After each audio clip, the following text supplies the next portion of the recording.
In my opinion, the best Space Marine successor chapters are those that expand or explore the very specific elements of what it means to be an Adeptus Astartes warrior. Whether it's a specific skill like the technologically minded Steel Confessors, or a honed-in sense of duty like the Storm Giants, who take the role of defenders of humanity as actually meaning that they care for Imperial citizens. And to further expand on this concept, I want to focus in on a popular successor chapter of the Dark Angels whose lore emphasizes the monk aspect of a Space Marine warrior. The chapter is known as the Guardians of the Covenant, and their history is defined by their monastic belief and practices. But before we get into that, I want to welcome you guys back to another episode of 40 Facts About the 40K Universe. If you're new to the channel, allow me to introduce myself. I am your host, Gersh1, your guide through the history and legends of the warrior races of the 40K Universe. If you would like to learn more about the Space Marines, consider subscribing to the channel, because for the beginning of the year, I will be focusing on the background of the Adeptus Astartes. And fire at the like button if you enjoy this faction-focused approach to our lore videos. But with all that said, let's get into 40 facts and lore on the Guardians of the Covenant.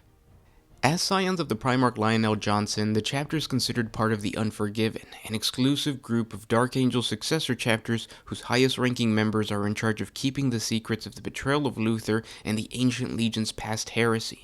Perhaps it is in this inherited secret history hidden within the heavily guarded tomes and data slates of the Unforgiven chapters that push the Guardians of the Covenant to take on such a monastic devotion to the scholarly works of the chapter.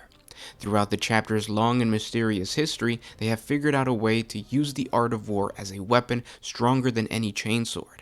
The chapters Astartes study the teachings of the Emperor and their Primarch in minute detail, attaining a unique perspective on the object of their diligent studies. Every shred of ancient wisdom is absorbed, debated, and analyzed so that no ruse or stratagem is beyond the Guardians of the Covenant, and none may better them on the field of battle. True warrior monks of the Emperor, they have penned several tomes that have been added to the lore of the Lion over the millennia, and the chapter's literary works have become legendary amongst those in the entire Segmentum Pacificus. Rogue traders and inquisitors will go to great lengths to add one of the chapter's books to their library. Even a single page from a battlefield guidebook is coveted by anyone wishing to expand their martial knowledge, and the Battle Brothers of the chapter take great pride in their mastery of the written word. Each warrior monk is a master of calligraphy. These supremely skilled artificers spend long hours adorning the chapter's arms, armor, banner, and even the flanks of their war machines in spidery handwritten text extracted from the pages of various tomes held sacred to each Space Marine. To the other chapters, this strange urge to express their veneration through writing is a complete anomaly. Perhaps it's the deep-seated biological abnormality found within the gene seed, or it could be a generational skill passed down for so long that neophytes and aspirants are prepped for these skills from the very beginning. Whatever the case, there is no chapter more wrapped up in the monastic rituals and scholarly works as the Guardians of the Covenant. The chapter has even formed very close ties to the Adeptus Mechanicus in the region and has earned the respect of the priesthood for their incredibly diligent work. The Guardians are granted access to stores of advanced equipment and imperial technology as a result to their incredibly strong understanding of the machine spirit. Uncharacteristically, there are many forge worlds that openly trade secrets with the Guardians as long as their manufactorums and forges benefit from the chapter's literature. The Guardians of the Covenant reside on the feudal world of Mortica 7 in the western rim of the Segmentum Pacificus.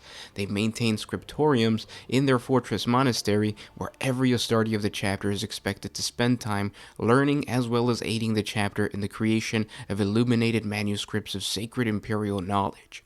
This is a duty that is as important as combat drills or defense training. Every battle brother, no matter the rank, must partake. Unlike other Space Marine chapters, the Guardians of the Covenant respect and value human life. Their involvement with the rest of the Imperial citizenry is more than likely a result of the chapter's monastic orders and their understanding of such a human skill. One of their most notable acts of kindness towards humanity was the Forlex rescue, where over 100,000 Imperial colonists were safely evacuated from the colony world of Forlex after a Necron stasis crypt was awoken. Striking like a lightning bolt from above, the Guardians of the Covenant drove the Xenos back into their technological dungeons and saved human lives. And this Xeno race was not the only one the Guardians have had to face in their Segmentum. An alien race known as the ledlite poured out of the Halo stars and assaulted the subsectors under Imperial control. The Guardians of the Covenant engaged them in battle, and despite heavy losses, were able to drive this species back into the void and reclaim the subsector for mankind. Unfortunately, the exact date of this occurrence has been lost to Imperial records. Now, since the inclusion of the Primaris Marines within the Guardians of the Covenant, these genetically superior warriors have proven their worth time and time again.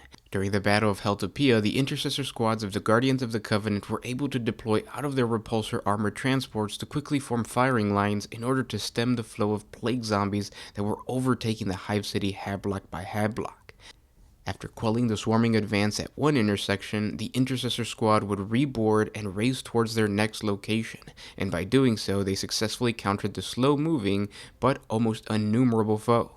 The Guardians of the Covenant also participated in the massacre of Darkmoor, where elements of half a dozen Unforgiven chapters descended upon the shrine world of Darkmoor. All had followed their librarian scrying to the planet, searching for the newly materialized fallen angel cipher. It wasn't long before they discovered that they weren't the hunters, but rather the hunted.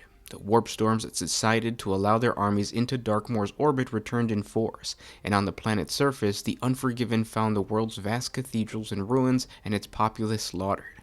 Awaiting an ambush were armies of demons, Chaos Space Marines, and renegades. What followed was the worst single incident of losses suffered by the Unforgiven since the Forgotten Wars. Less than 100 Space Marines from the original contingent of 1,000 managed to escape, and they only did so because they pursued Cypher, who in his attempt to flee, led them to a secret teleportation device. Since then, the chapter continues to lean on their monastic ideology and protect the Imperium as best they can. And that's the lore on the Guardians of the Covenant. One thing I forgot to mention is their color scheme, which is, I guess, pretty important. It's black and red, and then their chapter badge is just basically two swords crossing. They should have had a book on there or something. This, like, the lore of this chapter really gives me Wordbearer vibes. So it would be interesting if, like, the Dark Angels might have had a contingent, this is during the Horus Heresy, they might have had a contingent of Wordbearers that were loyalists from Terra for some reason, and then those became this successor chapter, and that's where they come in with that whole like monastic concept of wanting to write everything and venerate the emperor and all that kind of stuff, things that the word bearers were already doing as a legion, and then like with scriptures and stuff like that. So it would be interesting if you guys want to explore this in like your own homebrew. You should. Another element of homebrewing is not really just creating your own Space Marine chapter from scratch, but also taking a chapter that already exists, like the successor chapter of the Guardians of the Covenant, and then creating background lore to it.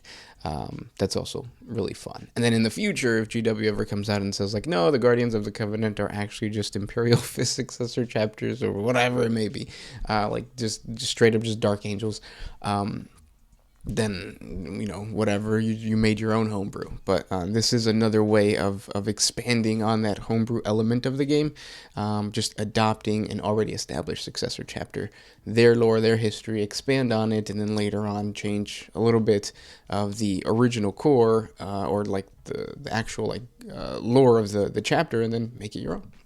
But I hope you guys enjoyed. For the first 2 days that this video is up, I'm going to be in the comment section below talking to you guys. If you guys have any suggestions for other Space Marine chapters that you guys would like me to talk about, please let me know in the comment section below. Check our archives, because we do have a lot of chapter lore already on there. So just Google 40 facts and lore on whatever chapter you are looking for and see if it's already out there. If it's an older video, let me know, and I'll create a newer video for you guys. But I appreciate you guys listening. I'll talk to you tomorrow. This is Gersh1 with One Mind Syndicate, signing out. Always